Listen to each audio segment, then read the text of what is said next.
السلام عليكم ورحمة الله وبركاته. كسو دوادا PSD channel keena weeye halkani. Caawa waxaan qaadanaynaa cashar yar oo ku saabsan sida loo sameeyo database-ka. Sidoo kale database-ka marka la sameeyo haddana inaad soo samaysan lahayd tables-ka markaad samaysto sida aad tables-ka haddana u samayn lahayd isku xirkoodii relationships u samayn lahayd. intaasi baan sameynaynaa. Relationship-ka markaad samaynayso waxaa laga yaabaa inay kugu timaado qalad yar oo ah error relationship database. marka errorkaas aan baranaynaa caawa sida la isaga saaro kale. marka horeysa waxaad dhahaysaa new markaad tira halka database-ka magaceeda aad gelinaysaa. waxaan la baxaynaa inagu test. waxaad leedahay create database have been created. waa lagu sameeyay create table baan ku qoran. table-ka magaciisa aad gelinaysaa. table-ka magaciisa waxaan la baxaynaa table 1 baan la baxaynaa. table marka wala baxna waxa weeye number of columns-ka inta uu yeelanayo afarteena oo ka iska sii koodhe. markaad halka timaado waxaad gelinaysaa halkan columns-ka si waxaad u baahan tahay kala dir table 1 ID-giisa kale. integer waxa weeye uu noqonayaa waa inuu number ku noqdo 12 baan ka dhiganaynaa. table 1 last name baan leenahay first name baan horeysiinayna.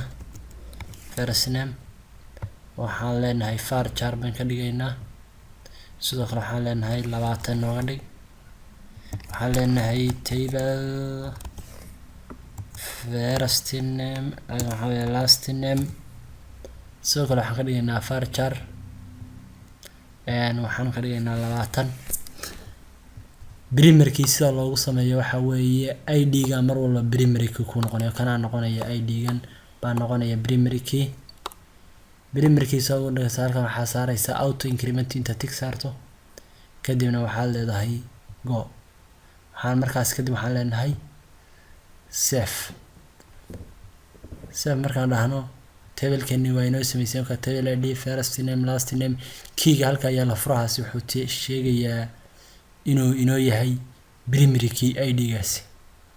sidoo kale waxaan sameynaynaa table labaad waa kan new baan leenahay. haddana waa kan baalkeena waa inaad ku dhex jirtaan kale waa inaad ku dhex jirtaa test database-kaaga magaceeda. sidoo kale waxaan leenahay new markaan dhahno table-ka magaciisa halka geli. table 2 baan ula baxaynaa. table 2 markaan ula baxna waxaan gelinaynaa columns-ka ka horeeya table 2 ID oo ah 12 baan ka dhiganaynaa. table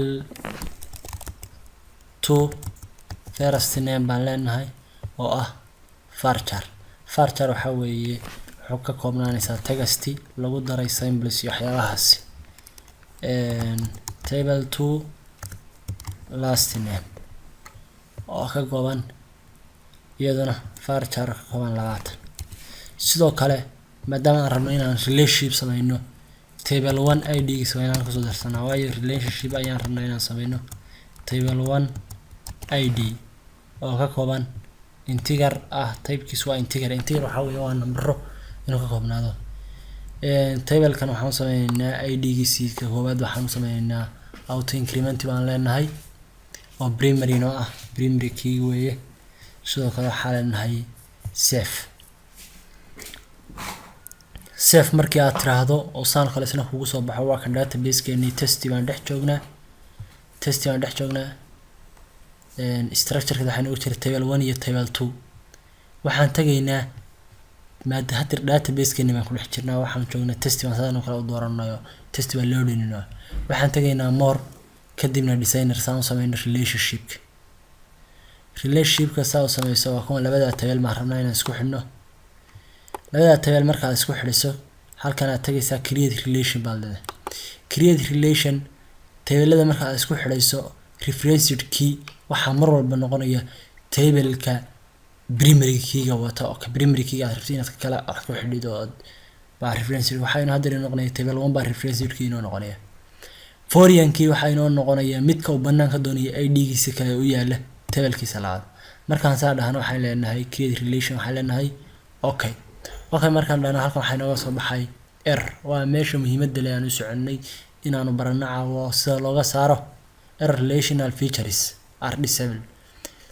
relational features are disabled kanaan ka saarayna hadaba. tabelada isu kala xidhi waayna waa kan. waxaad ku noqonaysaa tabeladaada miyuud baa ugu noqotay. tabelkaagana tagaysaa table 1 oo kale tag. table markaad tagto waxaad leedahay operations tag. operationska halkaas maxaa kugu qoran storage engine-ka ayaa waxaad may isam bay tahay ino db baad ka dhigaysaa. kadibna go baad leedahay.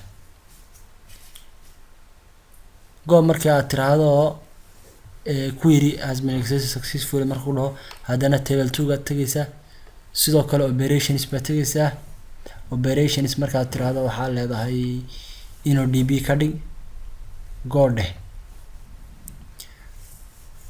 go markii aad tagto waxaad tagaysaa database-kaaga. haddaba dhexgal haddar tabelka ileen baan ku dhex jirnaa. database-kaaga dhexgal more dheh designer dheh. designer markaad tiraahdo labadii tabel isuukay soo dhaweey inaan isku xidho ayaan rabaa. xadhgiisa oo create relation dheh tabel haya id kadibna id-giisa kala tag. muxuu ku yidhi create relation okay. maxaa soo baxay haddana waa error labaad oo ku saabsan missing indexing column-ka indexkiisa kaa maqan buu ku leeyahay. sidoo kale errorkana isna waan soo xalinaynaa ha ka walwalin. waxaad tagaysaa table 2 ga weeye ka missing indexing column-kan weeye baa index loo soo yeelay. waxaad tagaysaa table 2 markaan tagno waxaa leenahay structure-kiisan tagaynaa. structure-kiisa markaan tagno table 1 kan dooranaynaa ID-giisa oo kugu dhex jira table 2 ga. waxaan leenahay index markaad tiraahdo tabelada index ku ah si aad u ogaato hoos baad u yara degaysaa. halkan aad furaysaa indexes baad furaysaa. index markaad tiraahdo maxaad ku aragtaa table 1 oo index kugu jira iyo table 2. kadib database-keena guud inoo tag test and design de more de design de. kadib haddaba hadda aan isku xidhaynaa xadhgeena soo create relation de inoo dooro. kadibna foreign-kiiga dooro. muxuu ku yiri on delete-ka waxaa weeye ma haddii database-ka table-kan wixii ku jira table 1 wixii ku jira haddii aan deleedo waa inay ka baxdaa kan kalena table 2 ga. marka waxaa la dhahaa cascade baa laga dhigaa. sidoo kale cascade ka dhig waayo haddii xog halkan tabelkan geliso tabelkana way ka muuqanaysaa. marka haddaad tabelkan ka dhigto waa inay tabelka kalena automatic ka baxda oo kabaaldad. relationship-keeni saas uu inoogu samaysan yahay. waxaan baranay sida table database loo sameeyo, sida tabelka loo sameeyo, sidoo kale sida laba table la isugu xidho inagoo laba error meesha ka saaranaya indexing column iyo error relationship features. like saar comment ka bixi. sidoo kale subscribe tahay laawin inaad subscribe garayso. insha Allah mahadsantiin. assalaamu calaykum waraxmatullaahi wabarakaatuh.